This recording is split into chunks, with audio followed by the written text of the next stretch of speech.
Next speaker, Srimati Abhirajda Sarangi ji. See, Honorable Speaker has directed to take 5-minute seats because of the Sir, time. you have to give little bit of time. No, We please. can stay beyond midnight. There's no problem, sir. Let us but see. Please, lots of works have been done by Honorable Prime Minister, and we really need to actually enlist some of them. आदरणीय सभापति महोदय, मैं धन्यवाद प्रस्ताव के माध्यम से माननीय राष्ट्रपति जी के अभिभाषण के प्रति अपना आभार व्यक्त करने के लिए आप सबके बीच उपस्थित हुई हूं। इसके लिए मैं हृदय से आपका धन्यवाद करती हूं। माननीय राष्ट्रपति जी का अभिभाषण इस दशक के लिए हम सबको प्रेरणा देने वाला, दिशा देने वाला और इस देश के हजारों करोड़ों भाइयों और बहनों के मन में विश्वास पैदा करने वाला अभिभाषण था। मैं एक शेर के माध्यम से अपनी बात प्रारंभ करना चाहती हूं और यह शेर हमारे प्रधानमंत्री जी के आत्मनिर्भर भारत के सृजन के आह्वान को समर्पित है। एक न एक शम्मा अंधेरे में जलाए रखिए, सुबह होने को है बस माहौल बनाए रखिए। पुनरावृत्ति करना चाहूंगी, सुबह होने को है बस माहौल बनाए रखिए। कल से अभी तक इस संसद भवन में लोकसभा कक्ष में बैठी हूं, सबका भाषण सुना। हमारे विद्वान साथियों ने बहुत ही अच्छे ढंग से अपनी अपनी बातें रखी, अपने विचार रखे, अपनी अभिव्यक्तियां की और इस अभिव्यक्ति में समर्थन भी था और विरोध भी। मैं समर्थन और विरोध दोनों का स्वागत करती हूं। माननीय प्रधानमंत्री जी की सरकार के संस्कारों में इस देश के आम नागरिक के जीवन की चिंता परिलक्षित होती है, स्पष्ट रूप से झलकती है।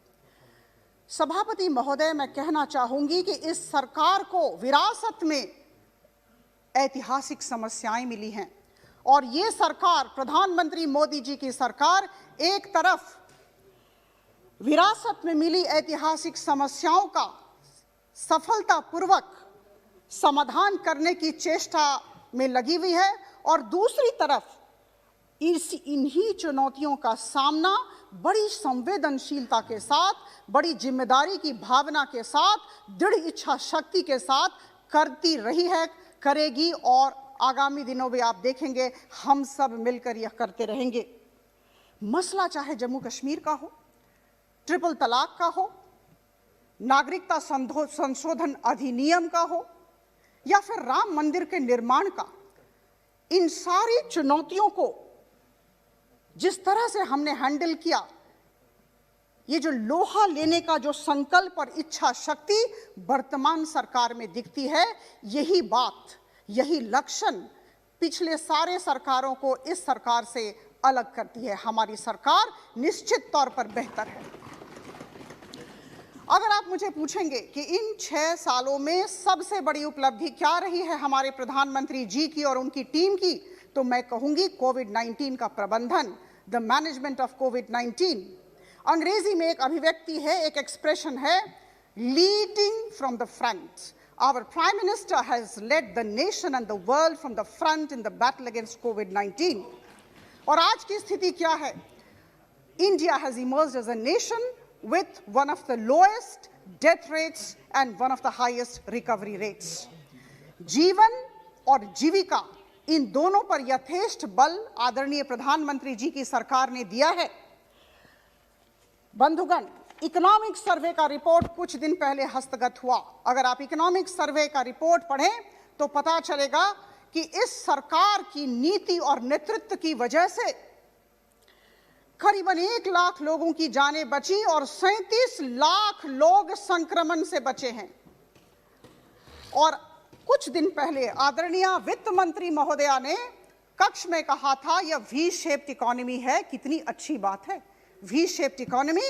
हम प्रगति के पथ पर अग्रसर होते जा रहे हैं। अगर हम अर्थव्यवस्था की बात करें, हम केवल पीपीई किट और मास्क में आत्मनिर्भर नहीं हुए हैं, हम वैक्सीन निर्माण में विश्व में सफलतम देश साबित हुए हैं।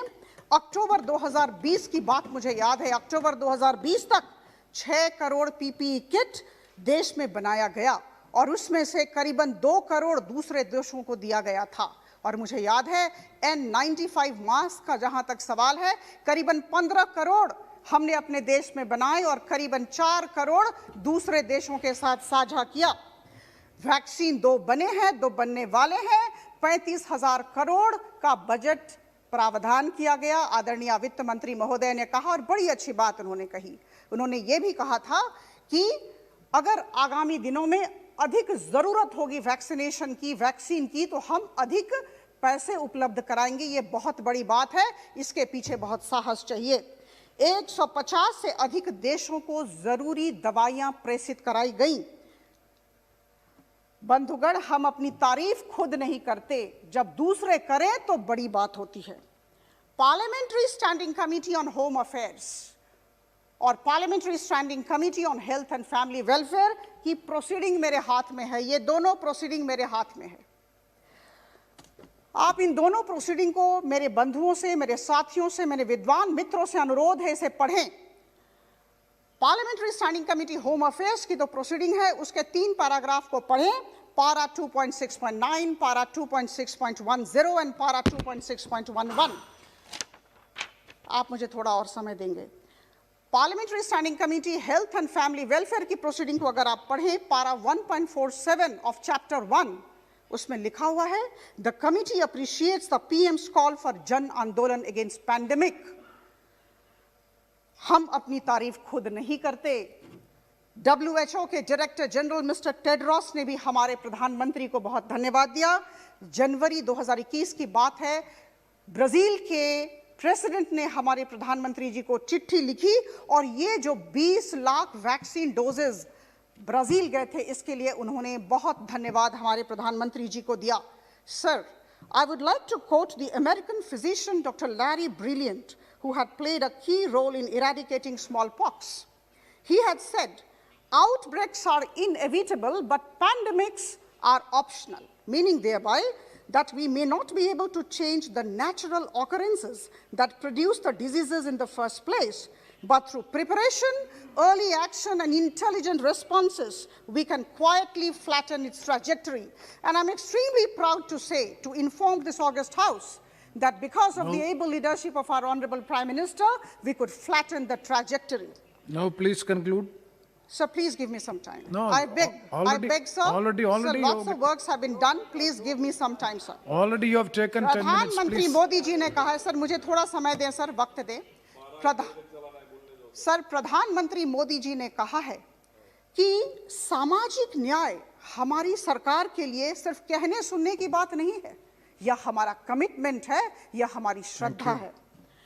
यह सरकार बाबा साहेब अंबेडकर के नीतियों पर चलती है। सबका साथ, सबका विकास और सबका विश्वास, सबको लेकर चलना है, सबका सर्वांगीण विकास हो और सबका विश्वास जीतना है। सबसे बड़ी बात है, बहुत निष्ठा के साथ, बहुत ईमानदारी के साथ हम सबका विश्वास जीतने की चेष्टा में लगे हुए हैं।